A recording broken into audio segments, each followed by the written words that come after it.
Good morning friends, मैं सूरज वर्मा गुरु आश्रम platform पर आपका एक बार फिर से स्वागत करता हूँ। आज हम लोग चैप्टर 10 क्लास 10 के एक चैप्टर है हमारे पास में, work energy and power. What is the name of the chapter? Work energy and power. We are going to discuss on this chapter. Okay, चलिए हम इस पे बात कर रहे हैं, यानी we are talking about the work. किसके बारे में बात करेंगे? हम वर्क के बारे में बात करेंगे। वर्क होता क्या है? एक्चुअली में जो भी चीज़ हम करते हैं वो सब कुछ हमारा वर्क है। फॉर एग्ज़ाम्पल, सपोज कीजिए कि मैंने एक मार्कर है यहाँ से लेकर यहाँ तक शिफ्ट किया, वो मेरा वर्क हो गया। ओके, मैंने लिखना स्टार्ट किया, वो मेरा वर्क हो गया। मैं यहाँ से यहाँ तक अगर रोमिंग कर रहा हूँ तो मेरा वर्क हो गया। ठीक है, मैं वंडरिंग कर रहा हूँ, मेरा वर्क हो गया। अगर फ़ैन चल रहा है तो वो फ़ैन का वर्क हो गया। यानी कि जो भी ऑब्जेक्ट्स है जिनमें डिस्प्लेसमेंट हो रहा है और कुछ फोर्स लग रहा है, वर्क हमेशा दो कंडीशंस पर ही डिपेंडेंट होता है। वर्क हमेशा दो कंडीशंस पर डिपेंड होता है। पहला तो है फोर्स, अगर फोर्स नहीं है तो वो वर्क नहीं होगा। सेकेंड है डिस्प्लेसमेंट, अगर वहाँ पर डिस्प्लेसमेंट नहीं है तो वर्क नहीं होगा। यानी कि दोनों ही चीज़ें हमारे पास में होनी क्या है, ज़रूरी है। अगर ये दोनों ही अवेलेबल नहीं है तो आपका फोर्स एंड वर्क का, फोर्स एंड डिस्प्लेसमेंट अगर अवेलेबल नहीं है तो बेटा वर्क हमारा कंप्लीट नहीं होगा। तो एक नॉर्मल सी बात है, एक क्वेश्चन आता है, write the factors on which work depends. तो the answer is force and displacement. Now अब अगर हम बात करें what do you mean by force, force होता क्या है? तो सिंपल सी लैंग्वेज है, एकदम इजी गोइंग लैंग्वेज है। Force is the pull and push action on an object.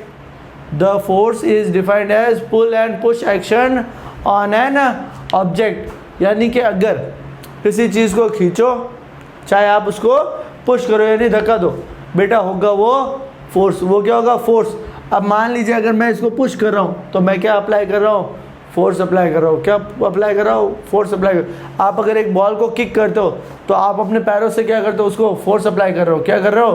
Force apply कर रहा हूँ। इवन यहाँ तक कि अगर मेरा ये मार्कर है, मैं मार्कर की अगर कैप खोल भी रहा हूँ, कैप को अगर ओपन कर रहा हूँ तो भी मुझे क्या चाहिए? वहाँ पर फोर्स अप्लाई करना पड़ रहा है। अगर मैं इसको वापस से लॉक कर रहा हूँ, यानी इसको क्या कर रहा हूँ? क्लोज कर रहा हूँ, तो भी मुझे क्या अप्लाई करना पड़ रहा है? फोर्स अप्लाई करना। अगर आप दरवाज़ा खोलते हो तो भी फोर्स है, दरवाज़ा बंद करते हो तो भी फोर्स है। तो फोर्स आपका हर जगह यूज आ रहा है। Second thing, displacement. Displacement means the difference between the initial point of an object and the final point of N object. यानी कि मान लीजिए कि अगर मेरा ऑब्जेक्ट ए यहाँ पर है, मेरा ऑब्जेक्ट ए यहाँ पर है और मैं उसको यहाँ से बी तक लेके आ चुका हूँ। मैं वहाँ को यहाँ पे उसको क्या ला चुका हूँ? बी तक ला चुका हूँ। तो ए से लेकर बी तक का जो डिस्टेंस वेरिएशन आ रहा है, वो उसका क्या होगा बेटा? डिस्प्लेसमेंट होगा। क्या होगा? डिस्प्लेसमेंट। ओके, लेकिन एक थिंग है कि दोनों के बीच में हमेशा डिफरेंस होना कंपलसरी है। दोनों के बीच में, दोनों पॉइंट्स के बीच में कुछ डिफरेंस होना कंपलसरी है। फॉर एन एग्जाम्पल, अगर मान लीजिए, सपोज कीजिए, साइंस की लैंग्वेज में अगर हम बात करें, सपोज करो कि मैं यहाँ पर इस ए पॉइंट पर खड़ा हूँ। कहाँ पर हूँ मैं? ए पॉइंट पर हूँ। यहाँ से मैं अपने फ्रेंड के घर गया जो बी पॉइंट पर है। कहाँ पर है? बी पॉइंट पर है। वहाँ से मैं आया अपने सी पॉइंट पर, सी फ्रेंड के पास में। तो अब अगर एक्चुअली मान लो कि मैं यहाँ से होकर इस ए पर वापस आ गया, मैं वापस आ गया हूँ। ठीक है, मैं यानी कि जहाँ से मैंने स्टार्टिंग की, मेरा इनिशियल पॉइंट और मेरा फाइनल पॉइंट अब क्या है? सेम है। जब आपका इनिशियल पॉइंट और फाइनल पॉइंट दोनों सेम हो जाए, if initial point and final point are same, then there will be no displacement। वहाँ पर डिस्प्लेसमेंट नहीं होगा। वहाँ पर क्या नहीं होगा? डिस्प्लेसमेंट नहीं होगा। फॉर एग्ज़ाम्पल बहुत इजी, कोई एक इजी टॉपिक है आपके पास में, अगर मैं आपको ये कह दूँ कि आप लोग सुबह मान लीजिए 7 o'clock स्कूल जब टाइम था हमारा, जब हमारा स्कूलिंग टाइम था उस समय की अगर हम बात करें, आप मॉर्निंग में 7 o'clock स्कूल से घर से निकलते हो, स्कूल पहुंचते हो, बेटा पूरे दिन भर वहाँ पर क्या करते हो, 1 o'clock तक या 2 o'clock तक अपनी स्टडीज़ को कंडक्ट करवाते हो, ठीक है, वो कंप्लीट करते हो। फिर उसके बाद में वहाँ से आप फ्री होते हो, घर आते हो, ठीक है। अब ये बताइए मुझे, आप जब यहाँ से स्कूल गए, स्कूल से वापस घर पे आ गए, जहाँ पर आप थे वहीं पर आप आ चुके हो, तो आपने क्या काम किया, क्या किया आपने, ये बताइए मुझे। आप जहाँ थे अभी वहीं पर हो, तो आपने वर्क क्या किया, कोई वर्क नहीं किया आपने। हमारे अकॉर्डिंग यानी कि साइंस के अकॉर्डिंग आपने कोई वर्क किया ही नहीं। आप जहाँ पर थे वहीं थे, जहाँ पर स्टार्टिंग में थे अभी भी वहीं पर हो, तो आपने काम क्या किया, कोई वर्क किया ही नहीं है। तो कहने का मतलब यही है कि अगर आपको वर्क मानना है कि आपने कुछ काम किया है, वर्क के लिए ज़रूरी है हमारे पास में कि फोर्स और डिस्प्लेसमेंट दोनों का ही होना बिल्कुल ही ज़रूरी है। अगर ये दोनों चीज़ें नहीं है तो आपका डिस्प्लेसमेंट यानी कि वर्क जो है वो काउंट नहीं होगा, आपका वर्क किसी कंडीशन पर काउंट नहीं होगा। तो अगर हम बात करें वर्क के फॉर्मूला की, अगर हम वर्क के लिए अगर फॉर्मूला निकालना चाहते हैं तो क्या होगा, वर्क यानी कि W is equals to force into displacement, ठीक है, F.D, फोर्स इनटू डिस्प्लेसमेंट। याद रखिएगा, फोर्स इनटू डिस्प्लेसमेंट। ये बात हम तब करें जब हमारे पास में वर्क क्या हो, किसी लीनियर में हो, वर्क बिल्कुल लीनियर वे में हो, तो हम ये फॉर्मूला अप्लाई कर सकते हैं।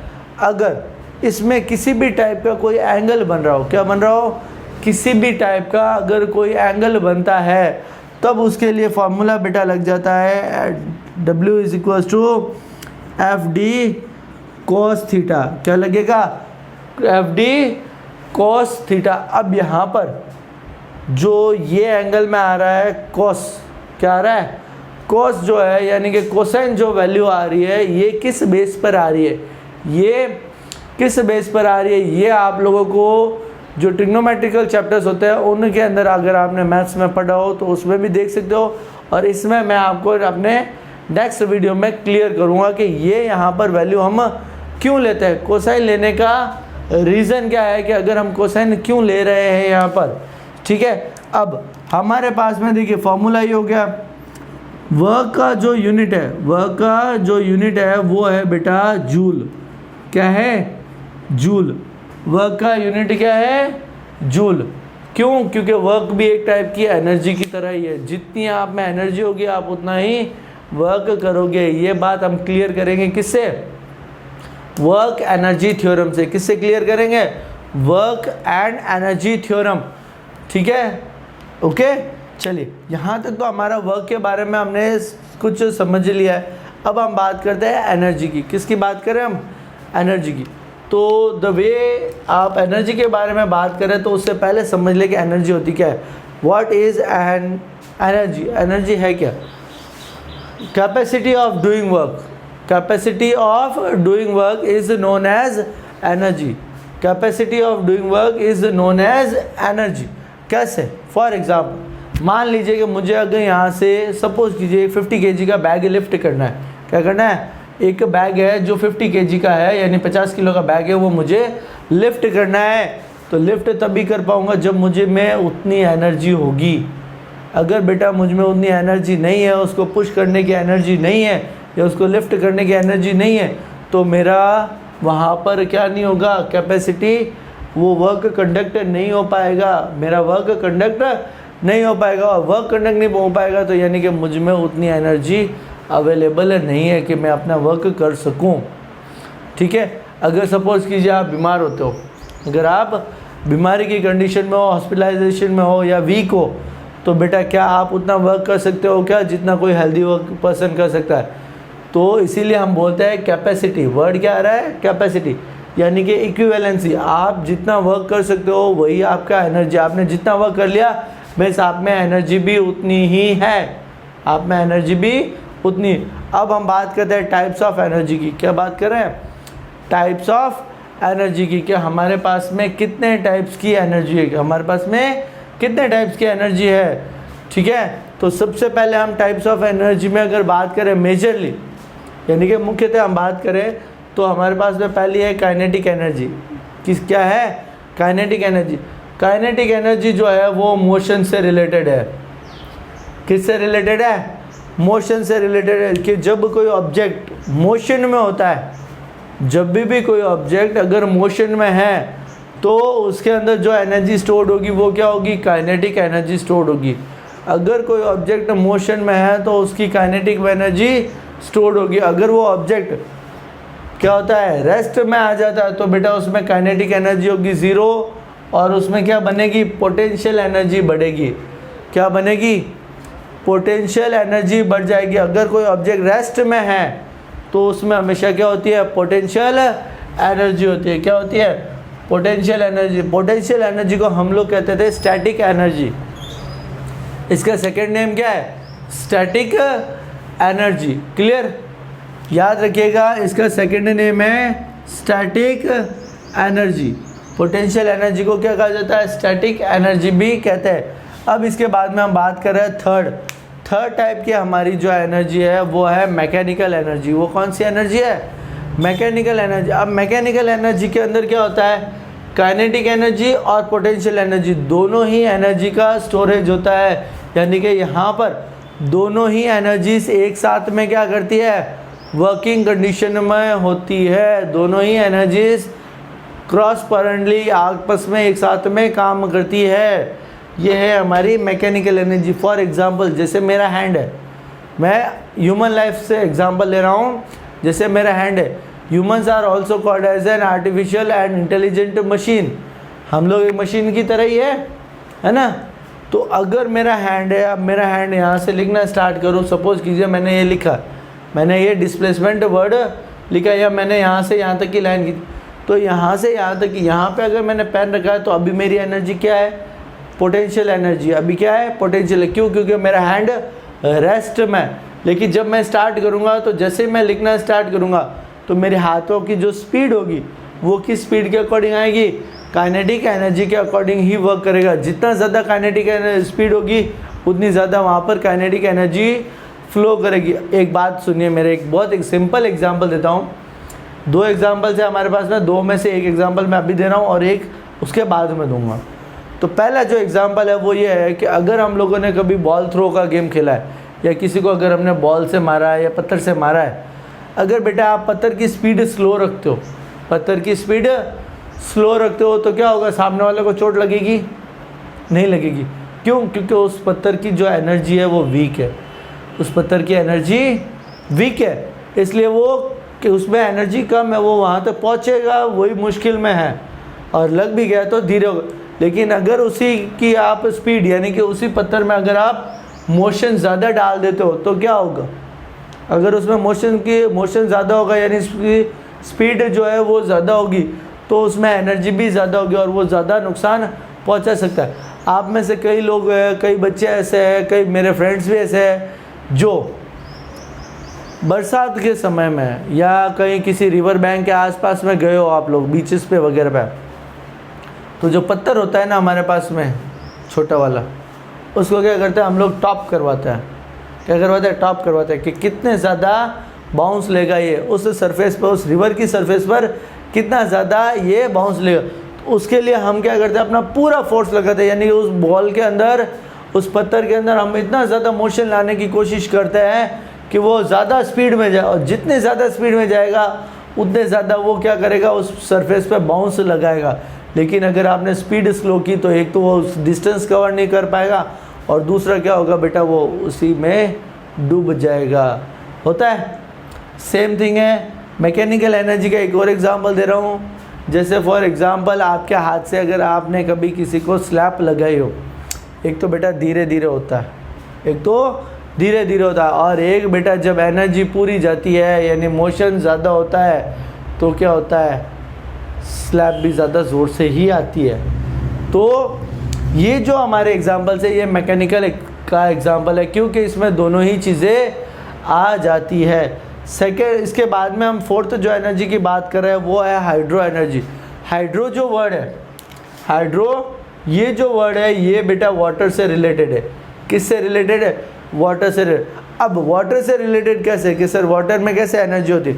तो वाटर में बेटा खूब एनर्जी होती है। जैसे फॉर एग्जांपल ओशंस की अगर बात करें, हम अगर समुद्रों की बात करें, ओशंस की बात करें, तो ओशंस में जो टाइड्स बनती है, जो लहरें बनती है, वो बेटा काफ़ी स्ट्रांग होती है। वो क्या होती है?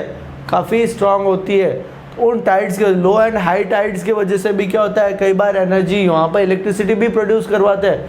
आप लोगों ने देखा होगा जो वाटरफॉल होता है या जो डैम्स होते हैं उनके पास में electrical water electricity hydro electricity का पावर प्लांट लगाया जाता है। उसमें क्या होता है, वाटर को टॉप से नीचे की तरफ क्या करवाया जाता है, स्लाइड करवाया जाता है या डाउनवर्ड्स में दिया जाता है। और हमेशा जहाँ पर भी आपके स्ट्रीम्स लगी हुई है, यानी कि झरने लगे हुए हैं, वाटरफॉल्स लगे हुए हैं, उन जगहों पर आपको क्या मिलेगा, हाइड्रो इलेक्ट्रिसिटी का पावर प्लांट मिलेगा।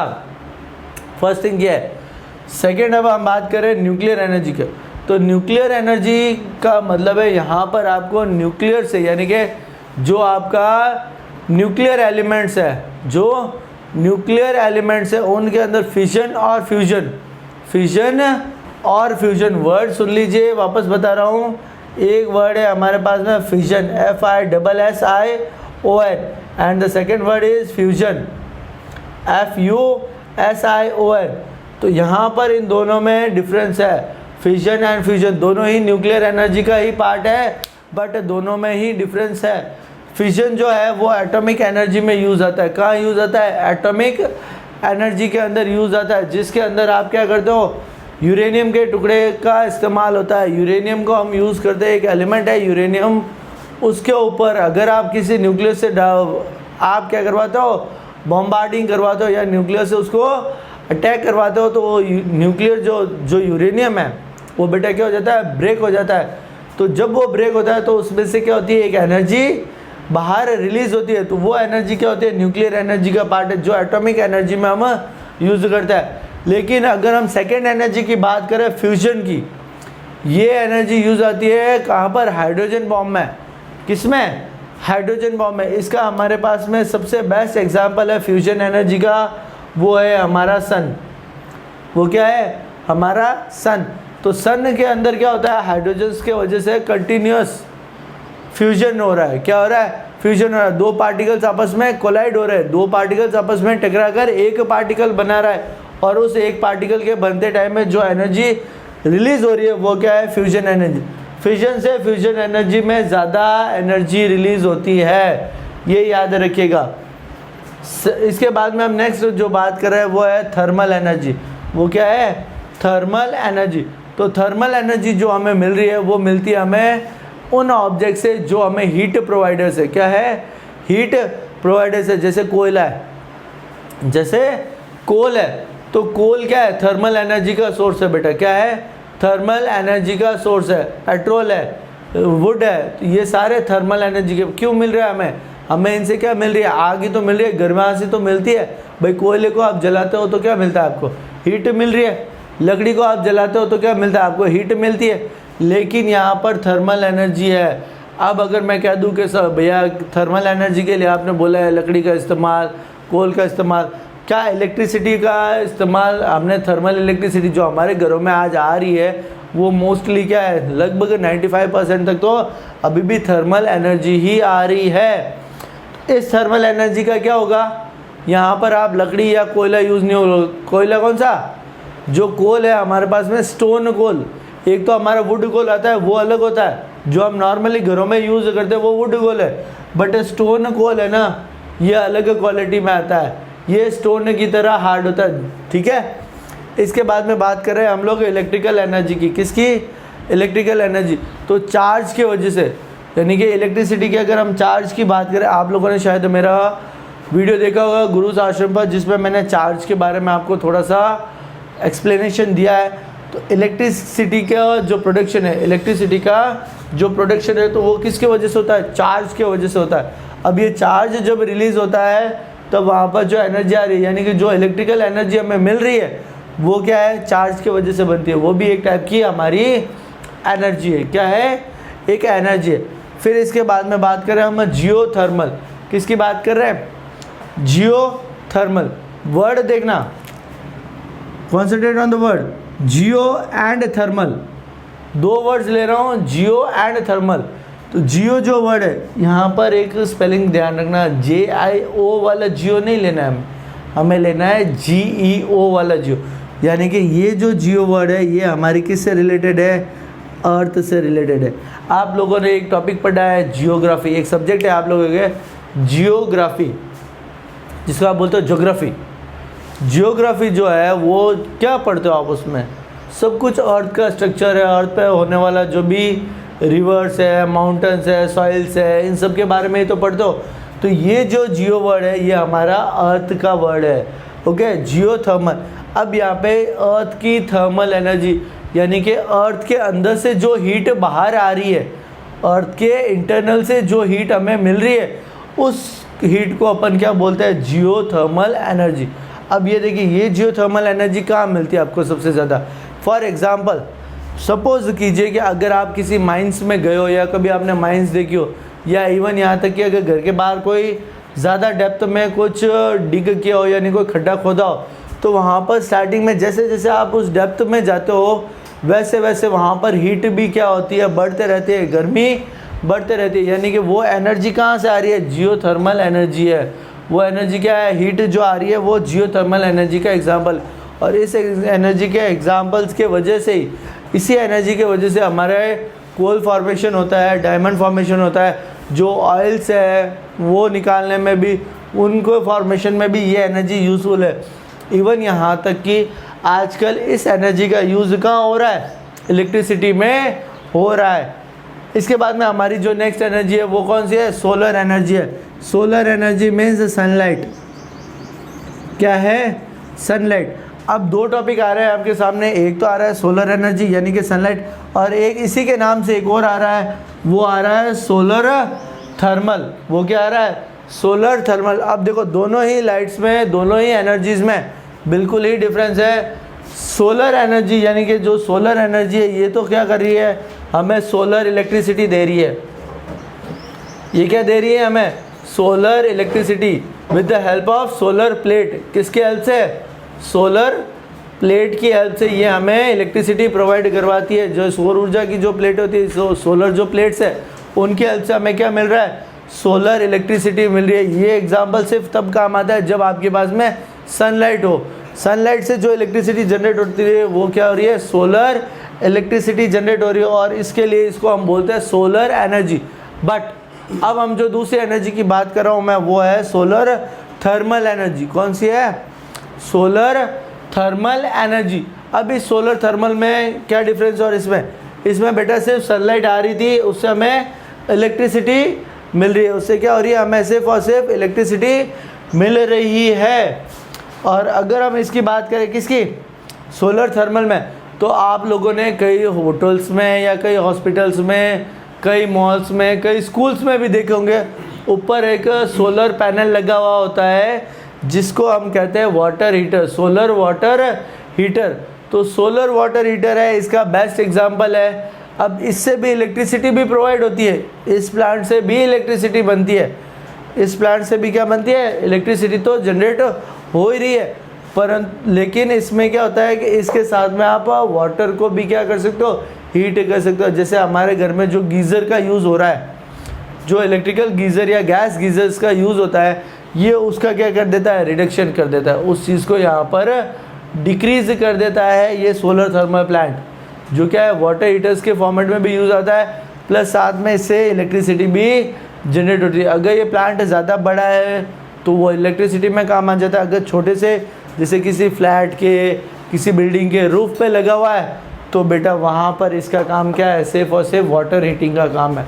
क्या है, वाटर हीटिंग का काम है। और इस सोलर का काम आ जाता है, जो सोलर प्लेट्स के लिए यूज़फुल है वो है सोलर इलेक्ट्रिसिटी हमें प्रोवाइड करवाना। ओके, तो ये तो था हमारे कुछ टॉपिक्स थे। क्या था आज का, फोर्स और एनर्जी। अब एनर्जी की अगर हम बात करें, अब मैं थोड़ा सा आपको एनर्जी की तरफ वापस लेके जा रहा हूँ।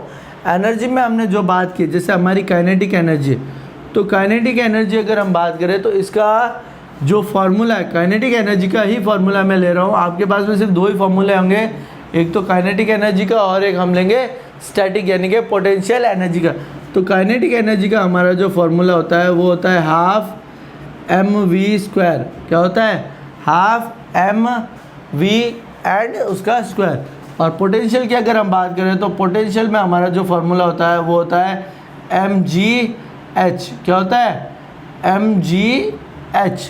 यहाँ पर m क्या है, v क्या है, g क्या है, h क्या है, तो वो चीज़ देख लेते हैं। m जो है हमारा ऑब्जेक्ट का मास है, हमारे ऑब्जेक्ट का मास होगा दोनों ही कंडीशंस में, दोनों ही कंडीशंस में। v जो है, v हमारे ऑब्जेक्ट की वेलोसिटी होगी। क्या होगी? हमारे ऑब्जेक्ट की वेलोसिटी होगी कि ऑब्जेक्ट किस स्पीड से मोशन में। इसलिए ये क्या है? काइनेटिक एनर्जी का फॉर्मूला बनता है। किसका बनता है? काइनेटिक है, क्योंकि v आ रही है यानी वेलोसिटी आ रही है, यानी कि हमारा ऑब्जेक्ट किस में है? मोशन में है। तो उसके लिए हम फॉर्मूला क्या काउंट करेंगे? Half mv²। और अगर हम पोटेंशियल की बात करें, पोटेंशियल का मतलब होता है आप उसी जगह पर हो, आप उसी जगह पर हो, लेकिन उसी जगह पर आप ऊपर नीचे शिफ्ट हो रहे हो। तो यानी क्या हो गया बेटा? mg और h। m मास, g जो होगा आपका ग्रेविटेशनल एक्सेलरेशन होगा, जिसकी वैल्यू 9.8 मीटर पर सेकेंड स्क्वायर फिक्स है। बट अगर एग्ज़ाम में आता है तो कई बार एग्ज़ाम में अगर आपको गिवन हो कि भाई आपको 10 मीटर पर सेकेंड g की वैल्यू दी है, तो आपको उसी से सॉल्व करना होगा। ओके, तो ये दोनों जो फॉर्मूले, और h जो होती है वो ऑब्जेक्ट की हाइट होती है, वो ऑब्जेक्ट का डिस्प्लेसमेंट का जो हाइट है वो क्या है? h है। किसी ऑब्जेक्ट को अगर आप नीचे से बेस से उठाकर किसी हाइट पर लेके जा रहे हो, यानी कि आप उसमें पोटेंशियल एनर्जी का यूज़ करवा रहे हो। क्या करवा रहे हो? उसकी पोटेंशियल एनर्जी का यूज़ करवा रहे हो। आगे अब एनर्जी की आप बात करें, मैंने आपको पहले ही बताया कि काम जो है यानी वर्क जो आप कर रहे हो, आपकी जो कैपेसिटी है वर्क करने की, वो आपकी एनर्जी है। तो वर्क की यूनिट क्या है हमारे पास में? क्या है? जूल। अब अगर वर्क की यूनिट जूल है, आपका वर्क ही उतना हो पा रहा है जितनी आप में एनर्जी है। भाई आप उतना ही काम कर पा रहे हो जितनी आप में क्या है? एनर्जी है। तो सेम हो गया ना, तो वर्क हमारे एनर्जी के इक्विवेलेंट हो गया, वर्क हमारी एनर्जी के इक्विवेलेंट हो गया। ये हम क्या करेंगे? डिराइव करेंगे, ये फॉर्मूला हम प्रूफ करेंगे कि वर्क एनर्जी के इक्विवेलेंट हो कैसे रहा है। तो उसको हम करेंगे हमारे नेक्स्ट वीडियो में। इस बेस पर हम एक चीज़ तो ये बता सकते हैं कि वर्क की और एनर्जी की जो यूनिट है वो दोनों की यूनिट क्या है? जूल है। क्या है? दोनों की ही यूनिट जूल होगी। और दोनों की यूनिट अगर जूल है तो दोनों में रिलेशन क्या है? दोनों एक दूसरे के बराबर। कैसे? किस बेस पर हम ये कह सकते हैं कि हमारी एनर्जी हमारे वर्क के इक्विवेलेंट है? वो मैं आपको अपने नेक्स्ट वीडियो में शो करूँगा। उसका डेरिवेशन हम शो करेंगे। इन फार्मूलाज का जो यूज़ है, न्यूमेरिकल्स है, वो हम अपने नेक्स्ट वीडियो में करेंगे। तब तक आप मुझे गुरुज आश्रम ऐप पर फॉलो करें और जितना से जितना जल्दी हो सके आप इसको क्या करें? डाउनलोड करके सब तक शेयर करें। ओके, चलिए, थैंक यू।